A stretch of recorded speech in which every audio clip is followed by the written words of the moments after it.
आज Doubtnut app download करें। Doubtnut पर अपने सभी गणित, रसायन विज्ञान, भौतिक विज्ञान और जीव विज्ञान के डाउट्स का करो सफाया। बस प्रश्न की फोटो खींचो, एक ही प्रश्न को क्रॉप करो और तुरंत वीडियो सोल्यूशन पाओ। अभी डाउनलोड करें। प्रश्न है, उस विकल्प को चुनिए जो दिए गए चित्र में ए व बी का सही रूप में पहचान करता है। तो यहाँ आपको एक पौधा जिसका चित्र दिया गया है और उसमें ए और बी दो नामांकन किए गए हैं। आपको इन ए और बी को पहचानना है और पहचानने के पश्चात वो विकल्प चुनना है जो ये बताता है, जो ये सही से बताता है कि ए और बी क्या है। तो चलिए जानते हैं। जैसा कि हमें दिख रहा है कि ये पौधा फ्यूनेरिया का है। फ्यूनेरिया को क्या होता है? फ्यूनेरिया एक मॉस है। मॉस कहते हैं आपके ब्रायोफाइट के कुछ सदस्यों को। तो फ्यूनेरिया उनमें से है। ये एक मॉस है या हम कहें कि ये एक ब्रायोफाइट है। और जैसा कि दिख रहा है कि इसमें आपका फ्यूनेरिया का पूरा पौधा नजर आ रहा है। तो पौधे में दो अवस्थाएं पाई जाती हैं। यहाँ पर फ्यूनेरिया में दो अवस्थाएं पाई जाती हैं। एक अवस्था को कहते हैं हम युग्मकोद्भिद। युग्मकोद्भिद युग्मकोद्भिद वह अवस्था होती है जहां पर आपको पौधे में जड़ दिखाई देगा। तना यहाँ पर पूर्ण विकसित नहीं होता, राइजोम के फॉर्म में होता है। तो तना तो बहुत अच्छे से नजर नहीं आएगा। जड़ जो होती है वो राइजोइड के फॉर्म में होती है तथा यहाँ पर पत्तियां भी नजर आएंगी। जड़, तना तथा पत्तियां कम विकसित होती हैं पर नजर आती हैं। और इसी युग्मकोद्भिद में आपको मिलेंगे जनन अंग या लैंगिक जनन के अंग। तो इसमें आपको लैंगिक जनन के अंग भी दिखाई देंगे। लैंगिक जनन के अंग कौन से होते हैं? एंथ्रीडिया और आर्चिगोनिया, ये दो अंग होते हैं। एंथ्रीडिया नर जनन अंग तथा आर्चिगोनिया मादा जनन अंग होता है, जो कि युग्मकोद्भिद अवस्था में आपको दिखाई देगा। तो यहाँ पर जैसा कि आप चित्र में देख पा रहे हैं कि यहाँ पर पत्ती है, जड़नुमा राइजोइड है, ये सब दिखाई दे रहे हैं। तो इसका मतलब है कि जो बी है वो युग्मकोद्भिद है। भी युग्मकोद्भिद है। और युग्मकोद्भिद में आप जैसा कि देखेंगे कि इसमें क्रोमोसोम जो कि चित्र में नहीं नजर आएंगे, पर ऐसे ही देखने पर युग्मकोद्भिद में जो क्रोमोसोम होते हैं वो हैप्लॉइड होते हैं या एन होते हैं इनकी कोशिकाओं में। एन होते हैं तभी इनको लैंगिक जनन में सहायक होते हैं। इनके लैंगिक जनन अंग जो एंथ्रीडिया और उगोनिया आर्चिगोनिया होते हैं वह युग्मक बनाते हैं, एंथ्रोजॉइड और अंड, और वो दोनों संलयन करते हैं। संलयन के पश्चात यहाँ पर जो दूसरी अवस्था बनती है, तो इसकी दूसरी अवस्था को हम कहते हैं बीजाणुओद्भिद। दूसरी अवस्था जो है उसे कहेंगे बीजाणुओद्भिद।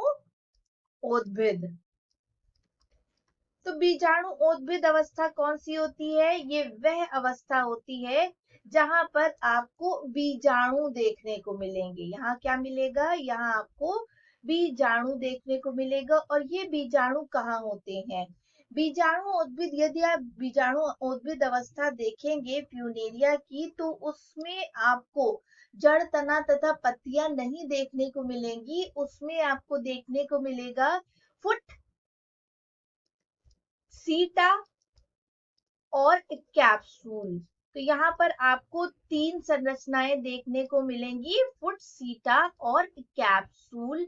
और इस कैप्सूल के अंदर आपको बीजाणु भरे हुए नजर आएंगे, या यदि आप माइक्रोस्कोप के नीचे देखेंगे तो आपको दिखाई देंगे।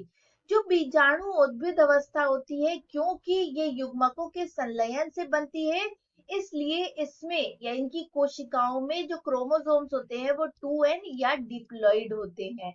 तो इनमें आपको जो बीजाणु में क्रोमोसोम मिलेंगे वो 2n या डिप्लॉइड होंगे। और यहाँ पर आपको जैसा कि चित्र में नजर आ रहा है कि ये वाला जो होगा संरचना होगी जो कि युग्मकोद्भिद से जुड़ी हुई है, उसे कहते हैं फुट। फिर ये लंबी सी संरचना होगी, इसे सीटा कहेंगे। और फिर ये संरचना जो दिखाई दे रही है ये है कैप्सूल। तो यहाँ पर ए में हमें दिखाई दे रहा है फुट, सीटा और कैप्सूल। इसका मतलब ए जो है वो आपका क्या है, वो है बीजाणु उद्भिद। बीजाणु उद्भिद। एक और बात यहाँ पर आप देख पा रहे होंगे चित्र में कि जो बीजाणु उद्भिद है वो युग्मकोद्भिद के ऊपर लगा होता है। तो ये याद रखें कि फ्यूनेरिया में या ब्रायोफाइट में बीजाणु उद्भिद जो होता है वो निर्भर करता है युग्मकोद्भिद पे। तो बीजाणु उद्भिद युग्मकोद्भिद पर निर्भर करता है। युग्मकोद्भिद पर निर्भर करता है। युग्मकोद्भिद पर क्यों निर्भर करता है? युग्मकोद्भिद पर अपने पोषण के लिए निर्भर करता है। युग्मकोद्भिद पर पोषण के लिए निर्भर करता है। इसीलिए आप देखेंगे कि हमेशा बीजाणुओद्भिद युग्मकोद्भिद के ऊपर लगा हुआ मिलेगा, कभी अलग नहीं मिलेगा। क्योंकि यदि वो अलग हो जाएगा तो उसको पोषण कैसे मिलेगा? क्योंकि यहाँ पर युग्मकोद्भिद के पास पत्तियां हैं तो वह पर्णहरिम की सहायता से प्रकाश संश्लेषण करेंगी और खाना बनाएंगी, और इनके पास तो कोई पत्तियां नहीं है तो ये खाना कैसे बनाएंगी? इसलिए ब्रायोफाइटा में बीजाणु उद्भिद सदैव युग्मकोद्भिद पर अपने पोषण के लिए निर्भर करता है। अतः हम कहेंगे कि बीजाणु उद्भिद युग्मकोद्भिद का परजीवी है। तो चलिए ये हो गया। अब जानते हैं हमारा सही विकल्प कौन सा है।